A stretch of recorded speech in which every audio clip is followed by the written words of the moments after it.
So when I find myself in a stress-inducing or fear-inducing situation, I tend to freeze. I am a freezer, especially like when I get tricked into a threesome with straight couples. Right? It's the worst. You guys, if I had a nickel, I would have a dime because it has happened 2 times so far. The first time it happened, I was living in Cincinnati, so like that's a little bit on me.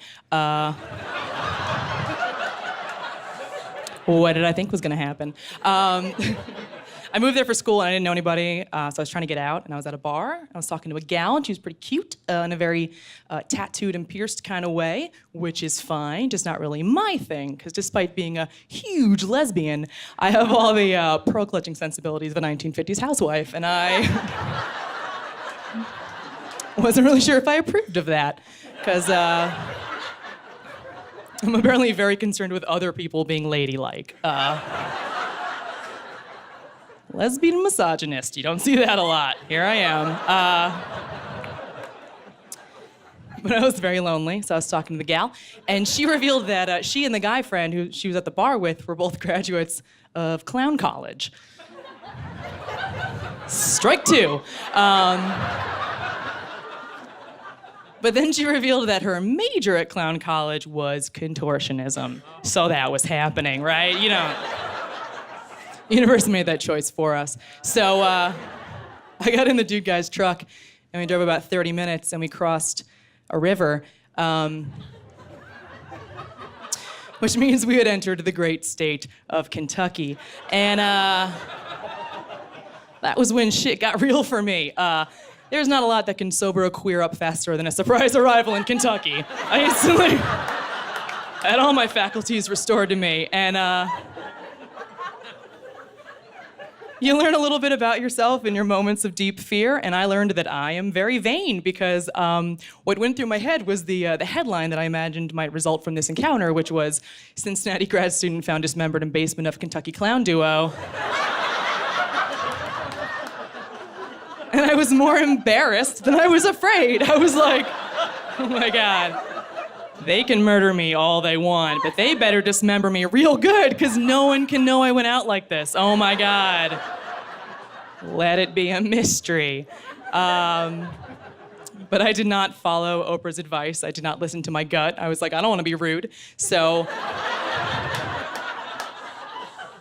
I was in bed with a gal, and I was like, she was not kidding about that contortionism stuff. She is very flexible. Her foot on my back feels almost like a third hand.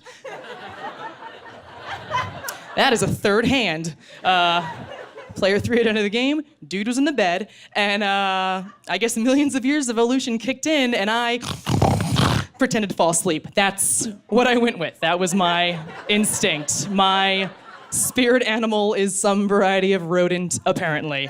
But it worked, and we all went to sleep, and threesome was averted, so that's a tip you guys can use if you're ever in that situation. I should tell you, it works about half the time. You think you'd learn your lesson from a near threesome with a Kentucky clown duo. Not this gal. It happened again not very long ago at Surf Club. Over there. It was like someone's going away party, and his boss and the boss's wife were there, and she pulled me aside, but like not very far aside, and was like, hey, do you want to have sex with me? And I was like, what? That's your husband. I'm not trying to have a threesome. And she's like, no, it would just be the 2 of us. And I was like, would it?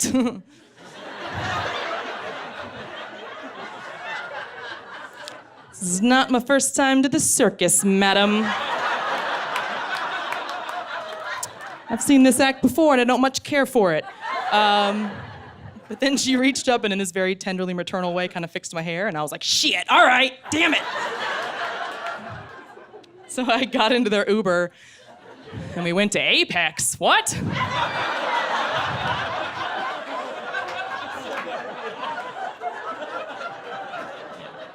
And exactly what you think happened. Dude tried to sneak in the bed like I wasn't gonna notice. Trust me, I'm gonna notice, all right? I learned my lesson. Very sensitive to non-zero quantities of dicks. I keep track of them. I know where they are, all right? You don't keep your gold star 32 years with a sloppy dick count, my friends. I'm on top of it. But I was like, I know exactly what to do in this situation, and I just... but then they carried on without me right next to me, and I was like, I am very much awake. I'm sorry, I'm gonna go. You guys have a good one. Keep the jacket, don't worry about it. And then I ordered an Uber XL accidentally from the porch, which is $56. But it worked out because I needed the extra room for my tears and my shame. Thank you guys so much. Have a good night.